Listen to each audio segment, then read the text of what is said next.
Isa akong head chef sa restaurant ng anak kong babae. 1,000 lang ang allowance ko kada buwan. Nagsaan ang mga customer.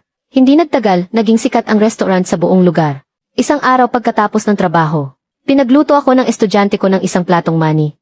Nang makita iyon ng manugang ko, sumama ang mukha niya. Ipinaliwanag ko, na galing sa sariling bulsa ng estudyante ko ang pambili. Pwede niyong tingnan sa kiki. Bless you. Araw-gabi kang nagbabantay. Pero mahirap pala bantayan ang magnanakaw na nasa loob ng bahay. Paborito kasi iyan ni Papa. Isang platong mani lang naman ang kinain niya. Wala naman siyang ibang kinain. Reklamo naman ng balay ko sa tabi. Hindi pwedeng ganyan ang sinasabi mo. Maliit lang ang negosyo natin. Kakayanin ba natin ang ganitong patikim-tikim? Isa pa, kung ngayon mani lang ang kinukuha. Bukas baka pera na ang nanakawin. Nagpakasal ka sa pamilya namin. Kaya dapat isipin mo kung anong makakabuti sa amin. Kung hindi talaga kaya, palitan na lang ang chef. Alanganing tumingin sa akin ang anak ko. Pa, bakit hindi ka na lang humingi ng pasensya sa kanila? Para matapos na itong maliit na issue. Nang makita kong kahit siya ay hindi naniniwala sa sarili niyang ama. Sa galit ko, ibinagsak ko ang aking chopsticks. Ayoko na. Sige, sundin mo yung biyenan mo, magpalit na kayo ng chef. Nang makita niyang ibinagsak ko ang chopsticks. At tinanggal ang chef's hat ko. Nakita ko ang paninisi sa mga mata ng anak kong si Shen Qingming. Pa, kailangan mo ba talagang pahirapan ako? Pwede bang ako naman ang isipin mo kahit saglit? Muling nanlamig ang puso ko. Ako, na isang state banquet head chef, nagtitiyaga sa maliit na lugar na ito, at tumatanggap lang ng 1,000 allowance kada buwan. Ayaw nilang gumamit ng magagandang gulay, karne at mga sangkap. Kaya ako pa ang nag-aabono araw-araw para makabili. Gumagastos ako ng mahigit 10,000 kada buwan. Pati ang allowance ng apprentice ko. Ako ang gumagastos. Dahil masyadong mababa ang sahod. Noong nakaraan, sabay-sabay pang nag-aklas ang ilang katulong sa kusina at assistant ko. Ako pa ang palihim na nagbigay ng pera para lang maayos sila. Hindi pa ba pag-aalala sa kanya yon? Mumuso lang ang manugang kong si Jiang Zhu. Ikaw na nga itong nagkamali. Hindi mo pa matanggap na masabihan ng kaunti. Bakit parang lalo kang nagiging ulyanin? Dahil lang sa ilang salita, basta ka na lang aayaw sa trabaho. Kailangan ba talaga, pwede bang magkaroon ka naman ng kahit konting responsibilidad? Alam na alam niyang mahal ang mga chef sa labas. Kahit sa maliit na probinsya, ang pasimula ay nasa 7 hanggang 8,000 kada buwan. Ang isang state banquet chef na tulad ko na galing pa sa kabisera. Ang presyo ay nagsisimula sa hindi bababa sa 20,000. Kaya yung sinabi niyang kung hindi talaga kaya ay magpalit na lang ng chef, ay para takutin ako, para tuluyan akong makontrol. Pero hindi ako nadadala sa ganyan. Malakas kong hinampas ang mesa. Buong buhay akong namuhay ng may malinis na konsensya. Hindi pa ako nakaranas ng ganitong kahihiyan. Maghanap na lang kayo ng ibang magluluto. Kung saan ako galing, doon ako babalik. Hindi ko kayang pagsilbihan ang mga tulad ninyong parang santo. Nagsalita ang apprentice ko sa tabi para ipagtanggol ako. Laging turo sa akin ni Master na huwag kumuha ng kahit anong gamit sa restaurant. Kaya sarili kong pera ang ginamit ko para bumili ng money. Kung hindi kayo naniniwala, tingnan ninyo ang kiki. Pero pagkatapos niyang magsalita, tinitigan siya ng masama ni Jiang Zhu. Sino ka para magsalita dito? Hindi ba't sinasamantala niyo lang nasira ang kiki? Kaya kayo naglakas loob na magnakaw. Sa huli, hindi naman ito malaking bagay. Makinig ka sa anak mo, umamin ka ng mali at tapos na ang usapan. Natahimik na lang ang apprentice ko. Sobrang kahihiyan ang naramdaman ko. Nanginginig ang buong katawan ko sa galit. Tatanungin ko kayo, hindi ko ba kayang bumili ng isang platong mani? Tatanungin ko ulit kayo. Ako ang ama ni Shen Qingming. Kahit pa sabihin natin kumain nga ako ng isang platong mani, ano ngayon? Hindi ba ako karapat-dapat? Sa sunod-sunod kong tanong, natahimik si Jiang Zhu at ang balay ko. Sabay-sabay silang tumingin kay Shen Qingming. Umaasang may sasabihin siya. Tumingin din ako sa kanya, dahil ako ang tunay niyang ama. Ako ang nagpakain, nagdamit at gumastos para sa lahat ng pangangailangan niya. Kailan may hindi ko siya pinabayaan. Ngayong nasabi ko na ang lahat ng ito. Dapat lang na pumanig na siya sa akin, di ba? Pero biglang kumunot ang noo ni Shen Qingming. Papa, tingin ko, nagiging ulyanin ka na talaga. Kung gusto mong kumain, pwede kang humingi sa akin. Pwede kang bumili para sa sarili mo. Pero ang kumuha sa restaurant ng walang paalam. Pag nanakaw yon, paano kung bukas? Gayahin ka ng ibang mga kamag-anak natin. Paano ko pa maipagpapatuloy itong restaurant ko? Mag-sorry ka na lang para matapos na. Huwag mo tayong ipahiya sa ibang tao. Nakakahiya. Hindi pa rin siya naniniwala sa akin. At lalo pang nagiging masakit ang mga sinasabi niya. Para akong binuhusan ng malamig na tubig. Nananlamig ang buo kong katawan. Sa sobrang galit, napahawak ako sa dibdib ko. Inaatake sa puso si Maestro. Tumawag kayo ng ambulansya, bilis. Gulat na sumigaw ang disipulo. Pero walang naging reaksyon si Shen Qingming at ang mga kasama niya. Makikita pa sa mga mata nila ang paghamak. Nagkukunwari ka pang may sakit. Para lang hindi mag-sorry. Ang tigas talaga ng ulo mo. Pwede bang wag mo nang bigyan ng sakit ng ulo si Kingning? Akala ng balay ko, napikon lang ako sa sinabi ni Shen Kingning. Nag-iinarte lang pala. Sumabat din si Jiang Zhu. Totoo lahat ng sinabi ni Kingning kanina. Bakit kailangan mo pang magdamdam? Sobrang higpit na nga ng kompetisyon ngayon. Kung ikaw pa ang magpapasimuno ng ganitong klaseng ugali, paano pa tayo magbubukas ng restaurant? Itay, huwag ka nang gumawa ng gulo. Pwede bang manahimik ka na lang? Bilisan mo, bumangon ka na at magluto. Sa tanghalian, darating dito ang pinakamayamang tao para kumain. Basta masarap ang pagkakaluto mo. At nasiyahan ang pinakamayamang tao. Kalimutan na natin ang nangyari. Nang makita ko ang pagiging arogante nila, at kawalan ng utang na loob, para bang naaawa pa sila sa akin. Kaya nila ako tinawag para maging head chef. Lalo akong nagalit, dahil doon ay bigla akong namutla. At pinagpawisan ako ng malamig sa noo. Nababaliw na ba kayo? Sa itsura niyang yan, sa tingin niyo ba nag-aarte lang si Master? Tatawag ako ng ambulansya. Hindi na talaga nakatiis ang apprentice ko. Agad niyang kinuha ang cellphone niya. Pero bigla na lang itong inagaw ni Jiang Zhu. At malakas na inihagi sa sahig. Maraming tao sa labas. Hindi natin alam kung ano ang ikakalat nilang chismis. Kapag nalaman ng pinakamayamang tao na tumawag tayo ng ambulansya, iisipin niyang malas. Araw-araw wala kang natutunang matino. Hindi ko alam kung sino ang nagturo sa'yo niyan. Mas naging prangka pa si Shen Kingning. Tinuro niya ang ilong ng apprentice ko. Simula sa araw na ito, tanggal ka na sa trabaho. Kung saan ka man nanggaling, bumalik ka na doon. Nang makita ko ang mga pangyayaring iyon, sumabog ako sa galit. Sa isang iglap, sinumpong ako ng matinding galit, at bigla na lang akong hinimatay. Nang magising akong muli, nasa ospital na ako. Ang apprentice ko lang ang nagbabantay sa akin. Samantalang ang sarili kong anak na si Shen Kingning ay hindi mahagilap. Hindi nagtagal, habang sinusubuan ako ng pagkain ng apprentice ko. Dumating ang kapatid kong lalaki na nakapamulsa sa likod. Kuya, sinabi na sa akin ni Kingning ang lahat. Hanggang kailan ka pa ba hihiga dyan? Huwag ka nang magpanggap na may sakit. Bakit kailangan mo pang patulan ang sarili mong anak? Tutal tayong mga matatanda. Ginagawa naman natin ang lahat para sa mga bata. Ngayon itong ginagawa mo ay hindi tama. Akala ko dumating siya para damayan ako. Dahil mula pagkabata, lahat ng masasarap na pagkain at inumin ay ipinapaubaya ko sa kanya. Nang maglaon, nabaon siya sa utang sa sugal. Ako ang tumulong sa kanyang magbayad. At dahil mag-isa lang siya sa buhay, natakot akong baka magutom siya. Kaya palagi ko siyang pinapadalhan ng pagkain. Dapat sana'y alam niya kung anong klaseng tao ako. Pero lingid sa kaalaman ko, sa pagbuka pa lang ng bibig niya, puro paninisi rin pala ang lalabas. Inis akong sumagot. Hindi ako nagpapanggap. Hindi mo ba nakikitang nakadextrose ako? At may mga tubo pang nakakabit sa akin. Tietse, akala mo ba hindi kita kilala? Mula pagkabata, tuso ka na. Lahat ng iyan ay peke. Umuso ang kapatid ko. Dati akala ko masaya at maayos ang pamilya mo. Hindi ko akalain na sira-sira din pala. May bahid ng saya sa kanyang mga mata dahil sa aking sinapit. Alam ko na, muli na namang nagkamali ako ng pinagkatiwalaan. Ang tinatawag na pag-unawa sa kapwa ay talagang walang panama. Sa inggit, na nararamdaman. Malamang itong walang kwenta kong kapatid. Matagal nang gustong makita akong mapahiya. Ngayon, sinasabi ng mga kamag-anak natin sa labas na mukha ka lang daw tao pero asal hayop ka. Mabait ka raw sa harap ng tao. Pero sa talikuran, isa kang mapagkunwari.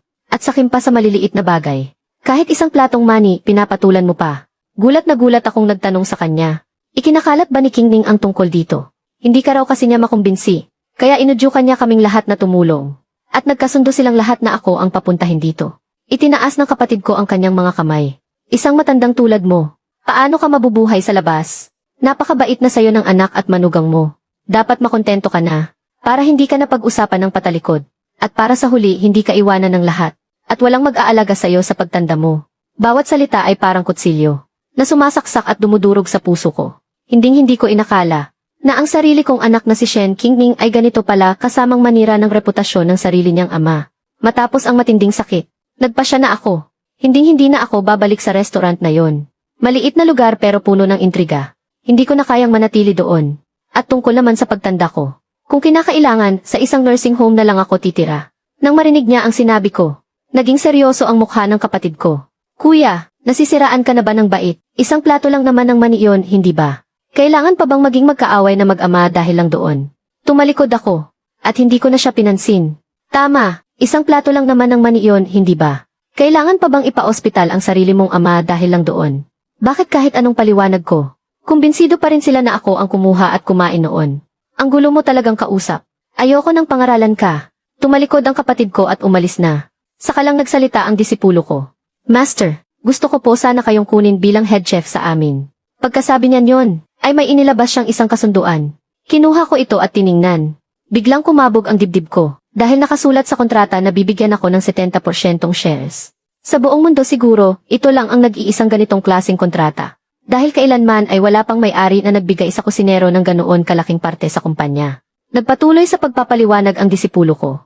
Umuwi kami ng tatay ko galing ibang bansa para magtayo ng negosyo. Gusto naming pasukin ang food industry. Matagal ko na pong naririnig kung gaano kayo kagaling. Kaya po nagmadali akong maging disipulo ninyo para matuto. Ngayong nakikita ko po kayo sa ganitong kalagayan, hindi ko na po talaga matiis.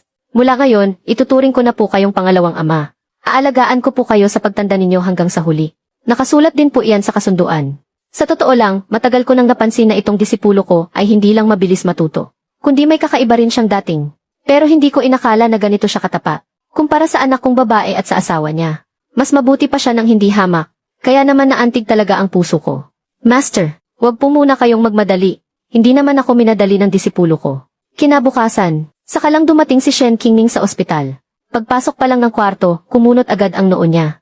Hindi nasiyahan yung mayamang kliyente sa kinain niya kahapon. Inimbita ko siyang bumalik pagkatapos ng 7 araw. Bilisan mo, sumama ka sa akin pabalik para tumulong. Sumugod siya para hilahin ako. Hindi man lang niya tiningnan ang kalagayan ko. May sakit ako. Maghanap na lang kayo ng bagong head chef. Nang makita kong wala siyang balak humingi ng tawad, lubos ang pagkadismaya ko. Nag-hire na nga kami ng bagong head chef. Inirekomenda ng biyanan kong babae. Kaya ngayon, kailangan ka na lang bilang katulong sa kusina. Dahil kulang na ng 2 tao sa kusina. Sobrang abala talaga. At ikaw, may sapat na karanasan. Ang isang tao ay katumbas ng 2. Nang marinig ko iyon, nag-init agad ang ulo ko. Gusto pa yata akong gawing alalay. Isa akong respetadong state banquet chef. Kailan pa ako naging assistant ng iba? Malinaw na pagyurak ito sa aking profesional na dangal. Nang makita niyang hindi maganda ang reaksyon ko, nagreklamo si Shen Qingming. Pa, nagparaya na nga kami na maging assistant ka na lang. Bakit hindi ka pa rin makontento? Kailangan mo bang wasakin ang buong pamilya bago ka matahimik? Kung hindi lang kita ama, wala akong pakialam sa iyo. Nakikita ang maawaing itsura ni Shen Qingming. Nanggigil na napakuyom ang mga kamao ko. Kaya tumalikod na lang ako. Ayokong pansinin. Dati naman, napakagalang ni Shen Qingming. At maunawain pa. Bakit ngayon, palala ng palala ang kasamaan ng ugali niya? Siguro dahil may sarili na siyang pamilya at trabaho.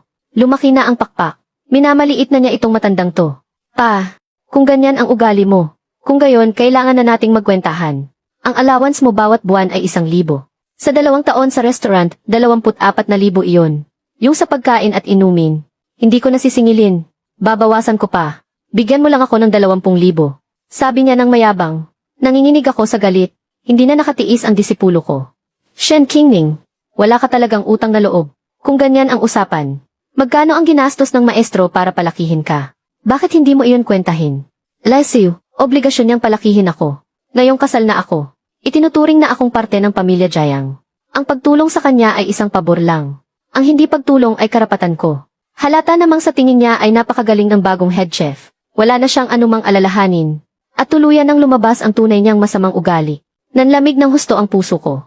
Hindi ba't 20,000 lang naman yan? Ibibigay ko sa'yo. Mula ngayon, puputulin na natin ang relasyon natin bilang mag-ama. CJ, sana lang ay hindi ka magsisi. Agad na pumayag si Shen Qingming. Pagkatapos i-transfer ang pera, agad na tumalikod at umalis si Shen Qingming. Habang lalo kong iniisip, lalo akong nanlulumo. Hindi ko mapigilang umubo ng umubo. Nagsimula na namang mag-alarma ang aparato sa tabi ko. Nagmamadaling tumawag ng doktor ang katulong ko. Saka lang na-stabilize ang kondisyon ko. Kasabay nito, in-add ako ng ilang tao mula sa kusina sa isang maliit na group chat. At nagpadala sila ng isang video. Sa video, nakangiting ibinabalita ni Shen Qingming kina Jiang Zhu at sabihanan niya ang magandang balita. Nakita ko siyang malakas at maliksi. Halatang halata na nagkukunwari lang siyang may sakit para ma-blackmail tayo. Halos umabot sa langit ang ngiti ni Shen Qingming. Para siyang isang tusong soro na nagtagumpay sa plano. Hindi mo maipinta ang saya niya. Sobrang sama ng pakiramdam ko. Muling kumirot ang puso ko. Ang galing mo, mahal. Sa pagkakataong ito, kailangan lang nating galingan sa paghahanda para sa pinakamayamang tao. At makukuha na natin ang 5 milyong investment. Sa hinaharap, dadagsain tayo ng mga sikat na tao mula sa iba't ibang larangan. Imposibleng hindi tayo kumita ng malaki. Unang-una, nag-thumbs up ang biyanan niya kay Shen Qingming. Pagkatapos ay tinapik niya ang kanyang dibdib at nangako. Huwag kayong mag-alala, yung chef na kinuha ko, kilalang kilala ko. Siguradong hindi yan kumukupit. At marunong siyang magluto ng kahit anong putahe. Siguradong masisiyahan ang pinakamayamang tao. Nang makita kong masayang-masaya ang pamilya nila, wala na akong pag-asa sa kanila. Magaling na disipulo. Yung bagay na sinabi mo dati, pumapayag ako, mahina ang boses ko, pero desidido. Pagkarinig ng disipulo, agad siyang lumuhod sa harapan ko. Ninong, mula ngayon, magiging mabuti po akong anak sa inyo. Kung hindi, tamaan man ako ng kidlat. Tumulo ang luha sa gilid ng aking mga mata, dahil sa tuwa, at dahil na rin sa kawalan ng magawa para sa sarili kong anak. Pagkalipas ng 7 araw, dumating sa tamang oras ang pinakamayaman sa restaurant ni Shen Qingning. Sa pangunguna ng bagong head chef, sunod-sunod na inihain ang mababangong putahe. Sip-sip na binigyan ni Jiang Zhu ng alak ang pinakamayaman. Pinakamayaman, tikman niyo po. Sigurado po akong magugustuhan niyo ito ngayon. Nagkatinginan sina Shen Qingning at ang biyenan. Halos malaglag ang panga nila sa kakatawa. Ang nasa isip nila ay ang pagtira sa mansyon balang araw. Magkaroon ng sariling yete. At magsuot ng iba't ibang designer bags na pinapangarap nila. Kumuha ng 1 piraso ng dongpu pork ang pinakamayaman at isinubo ito. Pero sa sumunod na segundo, iniluwan niya ito. Napakalansa. At saka, hindi man lang nalinis ng maayos ang balahibo ng baboy. Sina Shen Qingning, Jiang Zhu at ang biyenan na kanina inakangiti ay sabay-sabay na natigilan. Pinakatitigan nilang 3 ang piraso ng karne. At nakita ngang may isang maliit na balahibo ng baboy. Agad na namutla ang kanilang mga mukha. Unang nakabawi si Shen Qingning. Ito, nagkakamali rin naman po ang tao. Tikman niyo po ang iba. Halimbawa, itong steamed sea bass. Specialty po namin yan. Siguradong babagay sa panlasa niyo. Kumuha ng 1 piraso ng isda ang pinakamayaman habang nakasimangot at isinubo ito. At agad niya itong iniluwa ulit. Hinampas niya ang mesa sa galit. Anong klaseng basura to? Binigyan ko kayo ng 7 araw. Tapos ganitong kalokohan lang ang ihahanda niyo para sa akin. Amoy panis na yung isda. Gusto niyo ba akong lasunin? Sunod-sunod ang kanyang sinabi. At pinagsabihan ng masasakit na salita ang 3. Lahat sila ay pinagpawisan ng malamig sa noo. Muling naglakas loob magsalita si Shen Qingning. Ang dami pa pong pagkain. Sigurado pong may magugustuhan kayo. Nga po. Kalma lang po kayo. Uminom po muna kayo ng alak. Ang biyanan pa mismo ang nag-abot ng baso. Pero lalong nanlamig ang tingin ng pinakamayaman. Isang malakas na winaksi niya ang baso. Hindi na ako kakain. Maghintay na lang kayo na malugi yang walang kwenta niyong restaurant. Sabi ng pinakamayaman model. Tumalikod at umalis. Nang makita ang eksenang ito, natigilan si Shen Qingning.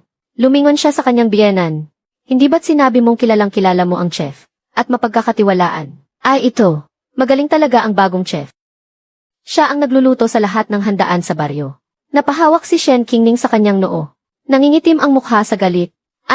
Kumuha ka ng 1 kusinero para sa mga handaan sa baryo para magluto para sa pinakamayamang tao. Hindi ba't panggugulo lang yan? Tama na. Hindi naman sinasadya ni Mama. Kung hindi pwede ang chef na ito, di magpalit tayo ng iba. Basta't mapangalagaan ang ating reputasyon. Hindi tayo malulugi. Sa harap ng mag-inang iyon, nakaramdam ng kawalan ng pag-asa si Shen Qingning. Katulad ng naramdaman ko noon. Kasasakay pa lang ng pinakamayamang tao sa kotse. Nang makatanggap siya ng tawag mula sa isang matalik na kaibigan. Sa wakas, nalaman ko na kung bakit napakapangit ng lasa ng pagkain sa restaurant na yon. Dahil binuli at pinaalis ang kanilang head chef. Nasa bagong bukas Shangzhang's restaurant ngayon. Pumunta ka na rito at tikman mo. Hindi nag-atubili ang pinakamayamang tao. Dumiretso siya sa restaurant na binuksan ng disipulo ko. Ang unang inihain na ulam ay sabaw ng bok choy at tokwa. Tiyak na maikukumpara ito sa bird's nest soup. Ito ang pinakamasarap na sabaw na natikman ko. Walang tigil sa pagrerekomenda ang kanyang kaibigan. Talaga bang ganoon kasarap? Bahagyang natigilan ang pinakamayamang tao. May pag-aalinlangan. Kumuha siya ng 1 kutsara at isinubo ito. Agad na nanlaki ang kanyang mga mata. Kumuha siya agad ng 1 buong mangkok. Hindi na siya nakapagsalita pa. Yumuko na lang siya at walang tigil na humigo. Sumunod ang 2 mangkok. 3 mangkok. Kahit 2 lang sila sa hapagkainan. Mabilis nilang naubos ang 1 buong mangkok ng sabaw. Habang nilalasap ng pinakamayamang tao ang lasa, itinaas niya ang kanyang hinlalaki at sinabing, napakasarap. Nananatili ang orihinal na lasa ng mga sangkap. At may kaunting halimuyak pa. Ang sarap sa pakiramdam pagkatapos inumin. Sa ganitong klase ng galing. Siguro isa kang chef sa palasyo. Wala yan. Simula pa lang yan. Tinitiyak kong babalik-balikan mo to araw-araw. Katulad ng nangyari kay Shen Qingning. Naghanda rin ng isang malaking salu-salo ang disipulo ko. Ako mismo ang nagluto ng ilang pangunahing putahe. Ang iba ay ginawa ng disipulo ko sa ilalim ng aking gabay. Walang tigil sa papuri ang mayamang tao. Ipinilit niyang makilala ako, ang chef. Tinanong niya sa akin ang paraan ng pagluto ng maraming putahe. Sinabi ko sa kanya ang lahat ng alam ko. Nalalong nagpahanga sa mayamang tao. Nagpa siya siyang ipaubaya sa akin ang handaan ng kanyang pamilya. Sa araw ng handaan, hindi lang pamilya ng mayaman ang dumating, pati na rin ang mga kilalang tao mula sa iba't ibang larangan. May istasyon pa ng GC na nag-record ng buong kaganapan. Sabi ng lahat ng bisita, masarap daw ang pagkain. Habang nangyayari yon, espesyal akong ipinakilala ng mayaman sa lahat. Dahil doon, lumabas ako sa lokal na balita noong araw na iyon. Habang nag-scroll sa kanyang phone si Shen Qingning. Nang makita niya ako, bigla siyang napatayo. Kumain ang pinakamayamang tao sa lugar ni Papa. Ano, gulat na gulat si Jiang Zhu at ang biyenan. Dali-dali silang nakiusyoso. Nakita nilang walang tigil ang papuri sa akin ng pinakamayamang tao. Nakita nilang lahat ng sikat na tao ay saludo sa akin. Nakita nilang nakatutok sa akin ang mga kamera. Nagkatinginan lang sila at sabay-sabay na natahimik. Una, nakaramdam sila ng pagsisisi. Pagkatapos, biglang lumitaw ang inggit. At sa huli, galit at put. Paanong nagawa to ni Papa? Kinakampihan pa niya ang iba. Nagtayo siya ng restaurant kasama ng disipulo niya. Para agawin ang negosyo natin. Sobra naman yan. Nga. Sino ba namang magulang ang aagaw ng negosyo sa sarili niyang anak at manugang? Dahil lang sa isang platong money. Gagantihan na niya tayo. Pagkatapos, inalam ko. Yung money pala, binili talaga ng disipulo niya. Makitid talaga ang utak ni Papa. Hindi niya matanggap ang ganoong kahihiyan. Simula noong umalis ako, pabagsak ng pabagsak ang negosyo sa restaurant. Ilang beses na silang nagpalit ng kusinero. Pero sabi ng lahat ng customer, hindi raw masarap. Kaya ngayon, halos wala ng customer. Yung mga dating katulong sa kusina, lumipat na rin lahat ng trabaho. Marami nang naisip na paraan sina Shen Qingning, Jiang Zhu at ang biyenan. Tulad ng mga promo, kalahating presyo, mga libreng bigay. Pero wala pa ring customer na pumapansin. Sa huli, nakaupo na lang sila sa tindahan, tulala at namumroblema. Suhestyon ng biyenan, pakiusapan niyo siyang bumalik. Nga, tama. Kahit na mahirap pakisamahan ang papa mo. At maraming kapintasan. Pero maaasahan ang luto niya. Huwag nating palampasin ang pera. Kitang-kita ang tunay na kulay ng mag-ina. Pera lang ang iniisip nila. Wala man lang konsiderasyon. Ganito rin ang iniisip ni Shen Qingning. Tawagan mo agad ako. Paano mo nagagawang tulungan ang ibang tao laban sa sarili mong anak? Malapit nang magsara itong restaurant natin. Seryoso ang mukha ko nang sabihin kong, hindi mo ako tatay. Huwag mong kalimutan, tinapos na natin ang ugnayan natin. At isa pa, di ba tinulungan mo rin ang ibang tao para kalabanin ako? Hay, maliit na bagay lang naman yon. Kailangan mo pa bang magtanim ng sama ng loob ng ganoon katagal? Pwede ba tayong mag-usap ng maayos ng harapan? Babayaran kita ng 4,000 kada buwan. Bumalik ka na lang at tulungan kami. Habang nagsasalita siya, lalo siyang lumalakas umiyak. Madali akong madala sa lambing, hindi sa dahas. Lalo na't hindi ko kayang makita na may umiiyak. Agad kong naalala ang mga sandali noong bata pa si Shen Qingning. Nang makita niyang tahimik lang ako, sinamantala ni Shen Qingning ang pagkakataon. Mag-usap tayo ng personal. Tingnan mo ang gagawin namin. Kung hindi ka kontento, pwede ka namang tumalikod at umalis agad, di ba? Matapos ang matinding pag-aalinlangan sa loob-loob ko. Sa huli, pumayag din ako. Nagkasundo kaming magkita mamayang 9:00 ng gabi. At sinabihan ko na rin ng maaga ang disipulo ko. Inakala kong tututol siya. Pero wala siyang anumang pagtutol. Sinabi niya lang na susuportahan niya ang anumang desisyon ko. Ihinatid niya pa ako sa restaurant. Dumating ako ng mahigit kalahating oras na mas maaga. Nakita kong bahagyang nakabukas ang pinto ng restaurant. Nang papasok na sana ako, narinig ko mula sa loob ang mayabang na tawa ni Shen Qingning. Ako ang bahala. Mula pagkabata, kahinaan na ng tatay ko iyang pag-iyak ko. Siguradong mananatili siya. At hindi siya hihingi ng kahit isang kusing na sahod. Kumpiyansa siya at sigurado sa sarili. Alam niya talaga kung paano kunin ang kahinaan ko. Maaga kasing namatay ang nanay niya. Kaya naman itinuring ko siyang parang isang prinsesa. Iningatan ko siyang mabuti. Ayokong maranasan niya ang hirap. Kaya ako tumutulong. Nag-thumbs up ang aking balay at pinuri siya. Napakabuting manugang. Nasa sayo ang lahat. Pagbalik ng tatay mo, magpapaturo agad ako sa kanya magluto. Para hindi ko na kailangang tiisin ang ugali niya. Pagdating ng araw, ipadala na lang natin siya sa home for the aged. Pero bago yan, ipalipat mo muna sa pangalan mo ang AFID card niya para sa pension. Nang marinig ko iyon, bigla akong kinabahan. Pinagpawisan ako ng malamig sa likod. Nagsitayuan ang lahat ng balahibo ko sa katawan. At si Shen Qingning tumango pa bilang pagsang-ayon. Pagkatapos, sabay-sabay silang tatlong humalakha. Para silang tatlong lobo na walang ititirang buto. Hindi ko na napigilan ang sarili ko. Galit kong itinulak ang pinto. Agad-agad. Natigil ang tawanan sa loob. Napalingon silang tatlo at tinitigan ako. Kitang-kita ang gulat sa mga mukha nila.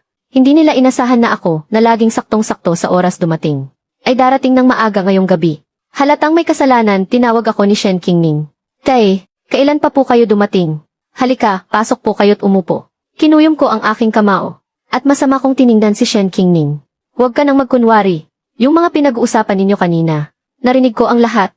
Napakalaki siguro ng kasalanan ko sa nakaraang buhay ko. Para magkaanak ng isang walang utang na loob at walang pusong katulad mo. Bigla, sumama ang mukha ni Shen Qingning model. Tuluyan nang nagtaray si Jiang Zhu. Si Qingning lang ang kaisa-isa mong anak na babae. Paano mo nasasabi yan sa kanya? At isa pa, bilang ama niya, dapat lang naibigay mo ang lahat para sa kanya. Nga, maging ang sarili mong kapatid ay nagsasabing hindi tama ang ginawa mo. Pagsang-ayon ng balai niya, sobra-sobra na ang nagawa ko. Kayo ang umaabuso. Nagtiimbagang akong sumagot, pero si Jiang Zhu at ang balay ay binaliwala lang ang sinabi ko. Mas gugustuhin mo pang tulungan ang ibang tao kaysa sa sarili mong anak, tama ba? At ano ngayon? Ginawa ko na nga ang lahat para sa kanya. Mula pa sa sarili kong bulsa ang mga gastusin. Malinaw na siya ang unang nagkamali sa akin. Hindi ako kinikilala bilang ama niya. At sa huli, sa akin pa rin isinisi ang lahat. Talagang nakakawalang masabi. CJ, kung ganoon tingnan natin. May kumislap na galit sa mga mata ni Shen Qingning. Kahit hindi ko alam kung anong gagawin niya. Pero wala na rin akong ganang magtagal pa. Tumalikod ako at umalis kasama ng disipulo ko. Kinaumagahan, muling lumabas ang pangalan ko sa trending topics ng local news. Pero sa pagkakataong ito, hindi ito magandang balita, kundi puro paninira at masasamang alegasyon. Si Shen Qingning mismo ang kusang nagbunyag sa media. Sinasabing mas pinapaboran ko raw ang ibang tao, at hindi ko tinutulungan ang sarili kong anak. Sinabi niyang nakita niya akong nag-iisa at naghihirap, kaya kinuha niya ako para alagaan. Binibigyan ko siya ng panggastos buwan-buwan. Pero wala siyang kahit katiting na utang na loob.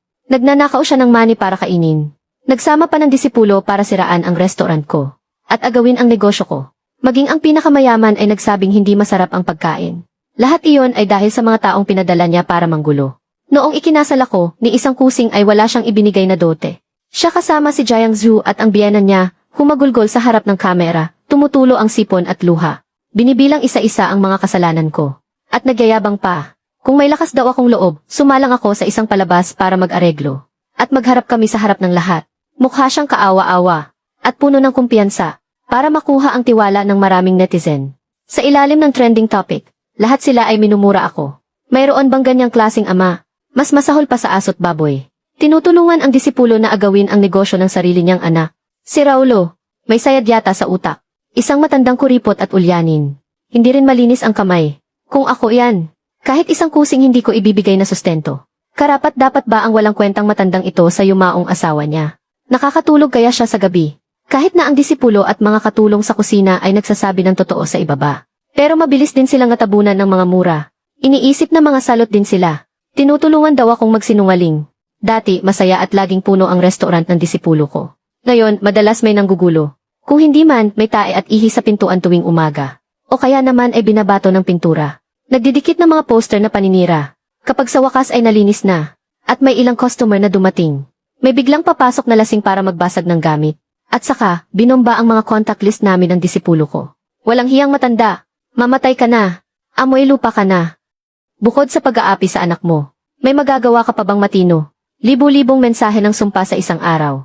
Kung dati lang, malamang sumabog na ako sa galit noon pa. Pero pagkatapos ng isang malaking bagay tulad ng pagtatraidor sa akin ng sarili kong anak, ang mga panlalait na ito, wala nang gaanong epekto sa akin.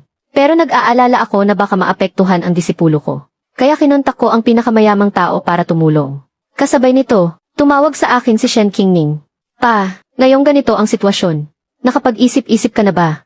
May halong pagmamayabang sa tono niya. Huwag mo kong tawaging pa. Wala akong anak na tulad mo.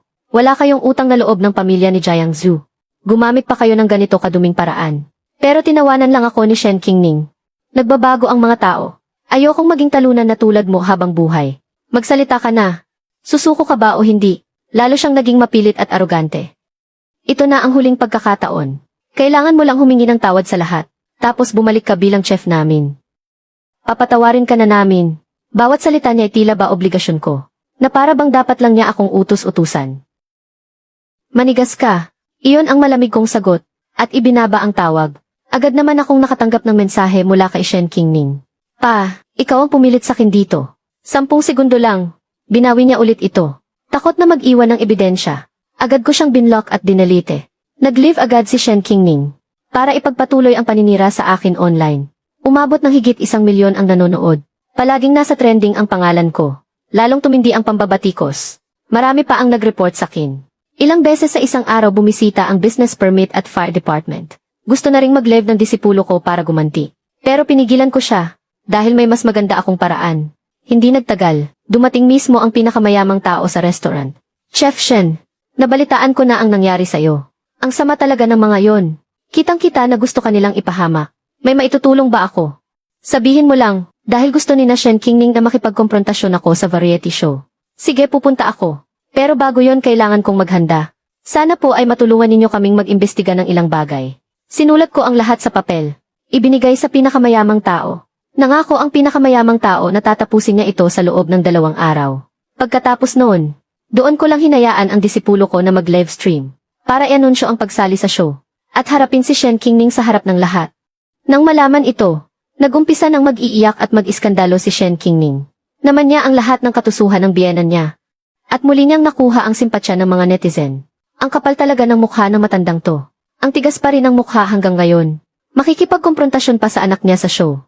Hindi man lang nahiya. Habang tumatanda lalong nagiging bastos.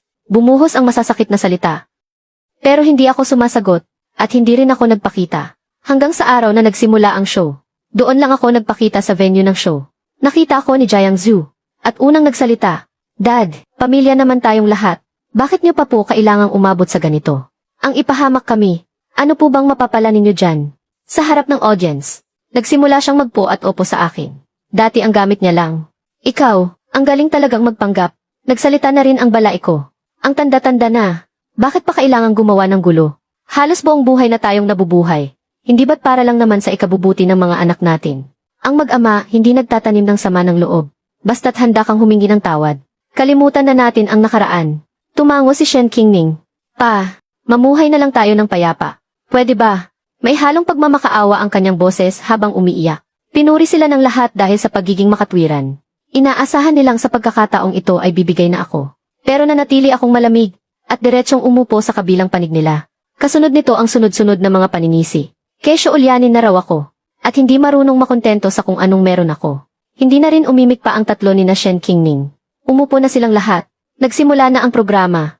Diretsahan akong tinanong ng host, "Ang mga akusasyon sa iyo ni Miss Shen, totoo ba lahat ng iyon?" Pawang kasinungalingan lang ang lahat. May ebidensya ako. Nang marinig nila ang lakas ng boses ko, at puno ng kumpiyansa, biglang tumahimik ang lahat. Iyong isang platong mani. Binili iyon sa labas at niluto ng disipulo ko. Nakuha sa kikilis ng tindahan ng pancake at supermarket sa kabilang kalye. Pwede ring magpatunay ang mga empleyado ng supermarket. Pagkasabi ko nyon, umilaw ang malaking screen sa studio. At lumabas ang 2 video mula sa kiki. Iyon mismo ang eksena kung saan bumibili ng mani ang disipulo ko pabalik sa restaurant. At hindi lang iyon. Pati mantika at asin, siya mismo ang bumili. Sabay-sabay na napatingin ang lahat sa tatlo ni na Shen Qingning. Nawala na ang mga ngiti sa kanilang mga mukha. At namutla sila. Hindi nila sukat akalain na makakahanap ako ng kuha sa kiki. Gayong ang akala nila ay naayos na nila ang lahat. Ang hindi nila alam, isang banta lang ng pulis mula sa pinakamayaman ay sapat na para sirain sila. Nang matauhan si Jiang Zhu, agad siyang nagdahilan. "Kahit na naloko kami, pero hindi naman pwedeng dahil lang sa maliit na bagay na ito, ay gipitin niyo kami ng ganito." Sunod-sunod na tumango ang kanyang balay. "Kung ako yan, hindi ako makikipagsabuatan sa iba para agawin ang negosyo ng sarili kong anak. Dad, ang relasyon ba nating mag-ama ay hindi kayang lampasan itong maliit na hindi pagkakaunawaan." Sumang-ayon ang lahat, nga, kahit mabangis na tigre hindi kinakain ang sariling anak. Sobra naman ang tatay na to. Dahil lang sa isang platong mani, kailangan pa bang paiyakin ng ganito ang sariling anak? Masyado siyang mapaghiganti. Siguradong napakahirap ng pagkabata ni Shen Qingning. Nang makita nilang pumanig sa kanila ang lahat, nakahinga ng maluwag ang tatlo, at agad silang napangiti. Pero sa sumunod na segundo, pumasok sa studio ang apprentice at ang mga katulong sa kusina. Nagsisinungaling sila. Sila ang laging pumipilit kay Master na umamin sa pagkakamali at humingi ng tawad. Walang silbi ang kahit anong paliwanag namin ni Master. "Tama. Pwede kaming lahat tumestigo." Pagkasabi nila nito, may lumabas na namang video sa malaking screen. Iyon mismo ang eksena kung saan ako ginigipit nilang tatlo. May isang katulong na lihim itong kinunan noon. Pero hindi niya ito magawang ilabas. Sa huli, pinangakuan ko siya ng trabaho sa restaurant ng apprentice ko. Doon lang siya napanatag.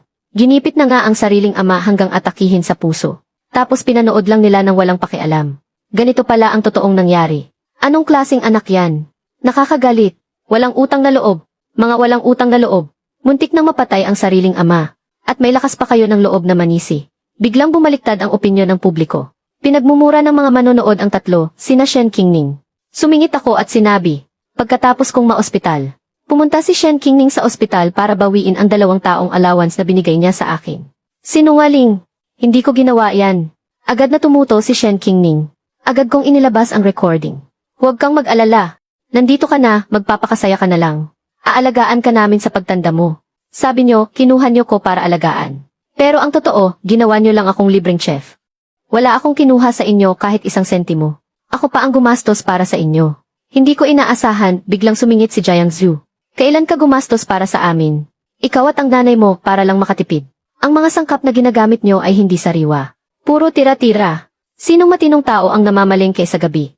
Ang isda ay patay na at frozen pa. Ang karne, mabaho. Pati freezer ng ref ayaw niyong buksan. Kung hindi dahil sa tatay mo. Matagal lang nagsara ang restaurant. Bawat salita ay parang sampal kay Jiang Zhu. At sa puso ni Shen Qingning. Hindi nila alam ang mga ito. Hindi ko rin naman sinabi. Natatakot kasi akong isipin ng balay ko na kuripot ako. At gusto ko ring may gawin para sa anak ko. Siyempre, kahit pasabihin ko, malamang hindi pa rin sila tatanaw ng utang na loob. Hindi magbabago ang sitwasyon ngayon. Pagkatapos, may ilan pang taong pumasok sa studio. Lahat sila ay mga chef na tinanggal sa trabaho. Araw-araw niyong sinasabi na hindi masarap ang pagkain. Na mahina raw kaming magluto. Pero magkano ba talaga ang ginagastos ninyo sa mga sangkap? Para makatipid din sa mga tauhan sa kusina. Nagluluto na nga, naghihiwa pa. Sino ba namang kakayanin yan? Mas masahol pa kayo sa demonyo. Bawat salita nila ay puro panunumbat. Ito ang huling dagok para sa tatlo ni na Shen Qingning. Dahilan para magalit at magmura ang lahat. Hindi lang mga walang utang na loob ang tatlong ito. Mandurugas pa sila sa negosyo. Ginagawa nilang parang kalabaw ang mga empleyado. Kadiri talaga. Mamatay na sana kayo. Huwag na kayong mabuhay. Nang makita ito ng balay ko, agad siyang nahilo at nanlabo ang paningin. At tuluyan ng hinimatay. Pero sina Shen Qingning at Jiang Zhu, hindi man lang siya pinansin. Sa halip, bigla silang nagbago ng ugali. Sabay silang lumuhod sa harap ko. Dad, patawad po. Nabulag po ako. Nakikiusap po ako, iligtas niyo ako. Pangako, magiging mabuting anak na po ako sa inyo. Kung nalaman ko lang po kung gaano kalaki ang isinakripisyo niyo para sa restaurant, siguradong maniniwala ako na hindi kayo kumuha ng money. Akala mo ba hindi ko alam na naimbestigahan mo na ang lahat? Kahit alam mo na ang totoo. Ginamit mo pa rin yon para guluhin ang sitwasyon at ipahamak ako. Walang emosyon kong sinabi. Isa pa, ikaw din mismo ang nagputol ng ugnayan natin bilang mag-ama.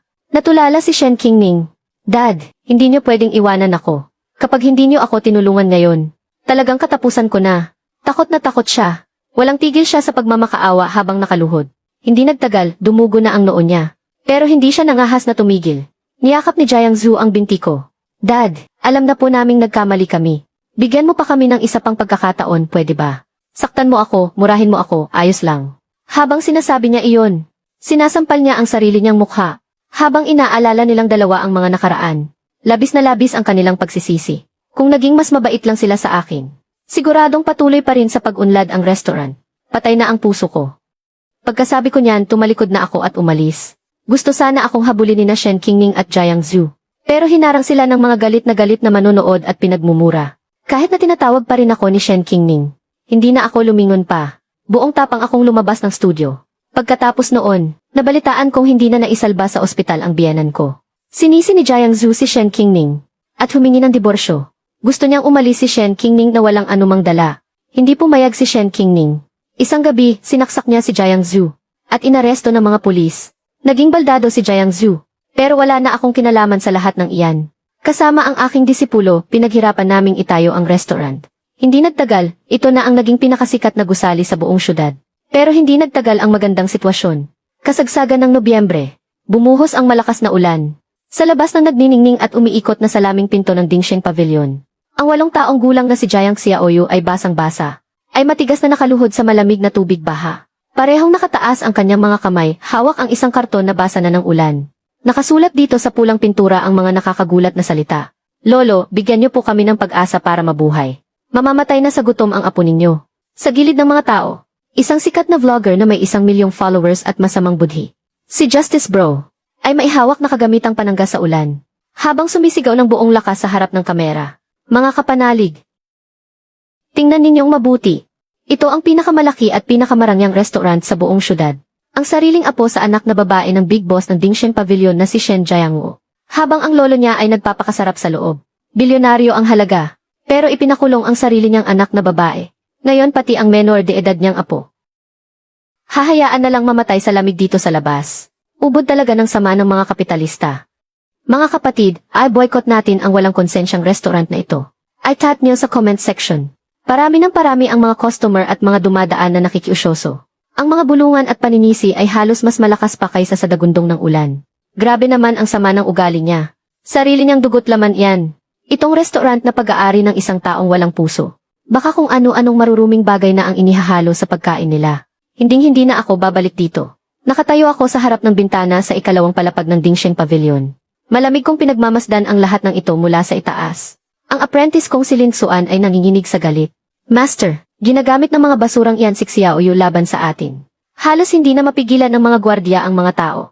Kung magpapatuloy ito, masisira ang pangalan ng restaurant natin ngayon. Lalabas ako kasama ang mga tauhan para itaboy sila. Itaboy sila. Iyan mismo ang gusto nilang mangyari. Ang gusto nila ay gumamit tayo ng dahas. Para mapatunayan nila ang bintang na mapang-api at malupit tayo. Tumalikod ako, at hinubad ang suot kong apron. Mabilis akong bumaba ng hagdan. Itinulak ko ang pinto para bumukas. Sumalubong sa akin ang malamig na ulan kasabay ng mga sigaw at insulto ng mga tao. Hindi ko pinansin ang mga kamera ng cellphone na halos nakatutok na sa mukha ko. Diretso akong lumapit kay Jiang Xiaoyu. Ang batang dati sumasakay sa mga balikat ko at naglalambing. Ngayon ay may matinding put.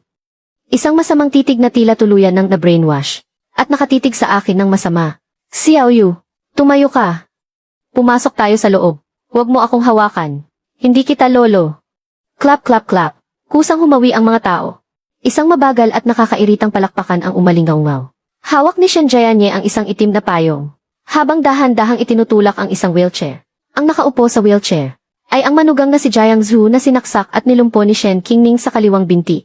Kuya, mahigit kalahating taon na tayong hindi nagkikita. Lalo ka talagang nagiging walang puso, ano? Ika-ikang tumayo si Jiang Zhu habang nakaalalay sa armrest ng wheelchair. Shen Jiangu, isa na akong baldado ngayon. Wala nang halaga ang buhay ko. Tumigil na rin sa pag-aaral si Xiaoyu. Kung hindi mo ako bibigyan ng dahilan para mabuhay, pipilitin ko ang apo mong inumin ang gamot na ito ngayon din. Napasinghap sa gulat ang lahat. Maging ang influencer, na si Justice Bro, ay napaatras din sa takot. Pero mas lalong tumindi ang excitement sa kanyang mga mata. Ito ang tinatawag na sandamakmak na views. Tiningnan ko siya ng walang emosyon. Ang tingin ko ay parang sa isang bangkay. Jiang Zhu, ang pamimilit sa isang menor de edad sa publiko, ay isang malubhang krimen. Wala na nga akong makain. Anong pakialam ko sa malubhang krimen? Magbigay ka ng pera. Ilipat mo ang shares. Kung hindi, sabay-sabay tayong mamamatay. Kuya, huwag mo nang patagalin pa. Hindi mo kayang kontrolin ang opinyon ng publiko. Basta't pumayag ka, aalis kami agad kasama ang bata. At lilinisin pa namin ang pangalan mo sa buong internet. Kung hindi, bukas na bukas, isusumbong ko sa Health Bureau na gumagamit kayo ng patay na daga sa inyong kusina. Ang negosyo mong ito na nagkakahalaga ng daan-daang milyon ay mapupunta lang sa wala dahil sa ilang milyon. Hindi sulit, di ba? Ginigipit nila ako. Gamit ang pinakawalang hiyang paraan. Mahigpit nilang pinagtali ang kahinaan ko at ang buhay ng restaurant. Kung magwawala ako at tatawag ng pulis sa oras na iyon. Ang galit ng mga netizen at ang matinding gagawin ni Jiang Zhu ay agad nasisira sa Dingsheng Pavilion. Kung magbibigay naman ako ng pera, para na ring ako mismo ang pumirma sa isang kontratang habang buhay akong pagsasamantalahan. CJ, pumasok kayo, mag-usap tayo. Sa unang palapag ng Dingsheng Pavilion, sa loob ng Jingxi Hall, sobrang init ng heater. Tila ibang-iba ito sa nagielong impyerno sa labas. Si Xiaoyu ay binalutan ng makapal na tuyong tuwalya, at binigyan ng isang mangkok ng mainit na salabat.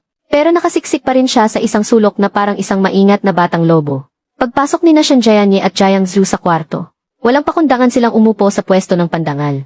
Ang kanilang mga mata ay sakim na nilibot ang mga sikat na painting at mga antigo sa display cabinet. Nakaupo ako sa punong upuan. Malamig na tinitingnan ang dalawang hamak na ito.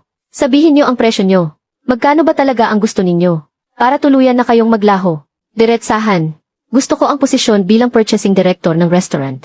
Dagdagan mo pa ng 30% shares. Magkapatid naman tayo sa dugo. Dapat sa pamilya lang napupunta ang biyaya. Sumunod si Jiang Zhu habang tinatapik ang braso ng kanyang wheelchair. May itsurang mabangis. Si Xiaoyu ay dugot laman ng pamilyang Shen. Maglabas ka pa ng 3 milyong cash para ipagamot ang mga binti ko.